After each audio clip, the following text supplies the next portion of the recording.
Ce que préparent les États-Unis d'Amérique, méthodiquement, c'est la guerre avec la Chine. Parce qu'ils ont dit qu'il n'y avait pas de solution de marché à la compétition avec les Chinois. La guerre avec l'Iran aboutit à couper la route qui alimente en pétrole, notablement la Chine. La coupure de la voie par le Groenland est une coupure des voies maritimes qui unissent les Asiatiques avec l'Europe par le chemin le plus court, en empêchant de passer par Panama ou en passer par le canal de Suez, qui tous deux sont contrôlés, armes à la main, par les Nord-Américains.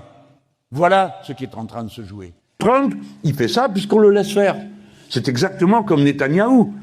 Ne rien dire sur le crime, l'autre il continue son crime.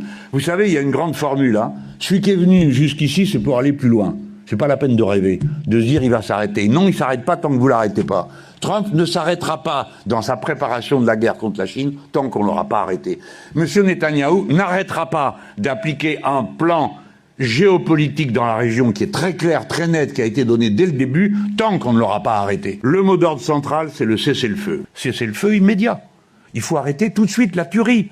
On n'est pas dans un jeu vidéo. Il y a des milliers de gens qui sont en train de mourir, qui vivent sous les bombes, qui sont ensuite enfouis sous les immeubles qui ont été frappés. C'est une guerre vraie, réelle, avec des gens qui meurent. Et des gens à qui on ne doit pas demander un par un, avec qui ils sont d'accord ou pas d'accord. Premier temps, nous sommes contre la guerre. Est-ce que tout le monde comprend? On explique aux uns et aux autres pourquoi on est contre la guerre. Pourquoi on respectera le droit international, même si tel ou tel gouvernement ne nous plaît pas. Et on voit ensuite, le dispositif se déploie, voyons comment. Quand le dispositif entre en action, on juge sur des actes, pas sur des procès d'intention. Si on fait des procès d'intention, on va donner l'impression d'un peuple divisé, ce qui favorise les manœuvres contre nous, et aide l'ennemi à vouloir frapper ici ou là. Voilà comment nous allons avancer sur la ligne, parce que nous avons les objectifs que nous proposons aux Français, dont l'objectif central est à bas la guerre.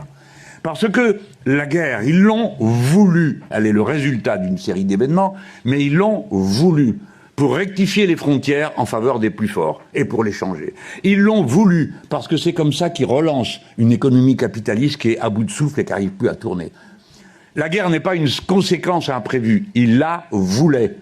Ils ont besoin de la guerre pour faire tourner le système. Donc il faut agir avec intelligence, avec discernement, pas à pas, et à chaque fois à l'endroit où le problème peut être réglé. Là, aujourd'hui, nous avons, si nous dirigions la France, nous ferions quelque chose. Nous créerions un front du refus.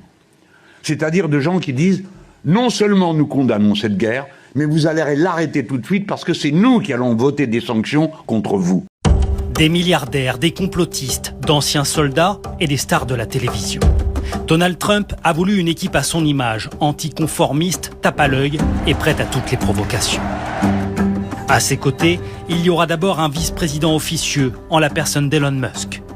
Les deux hommes ne se quittent plus et l'influence du patron de Tesla et SpaceX dépasse largement la mission sur l'efficacité gouvernementale qui lui a été confiée.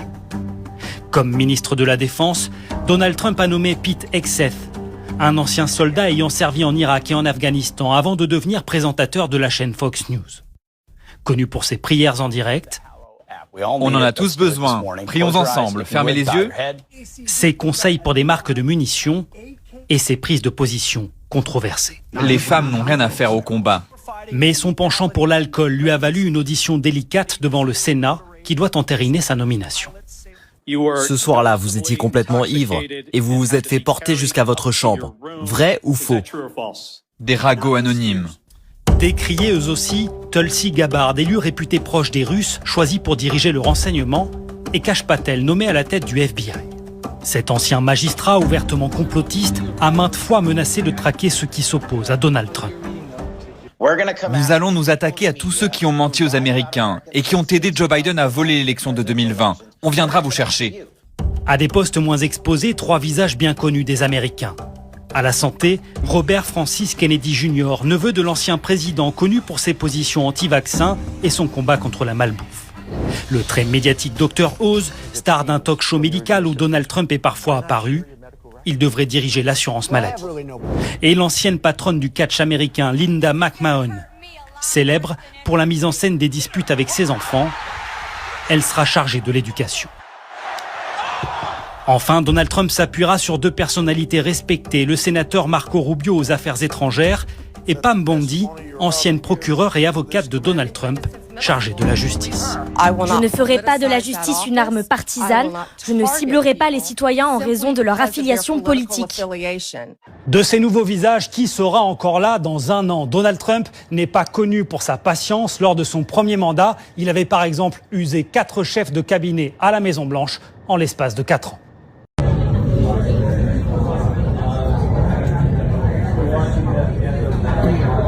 Cette vidéo vous est proposée par Libre Espérance, une initiative dédiée à la réflexion, à la culture et à la publication d'ouvrages destinés à mieux comprendre le monde.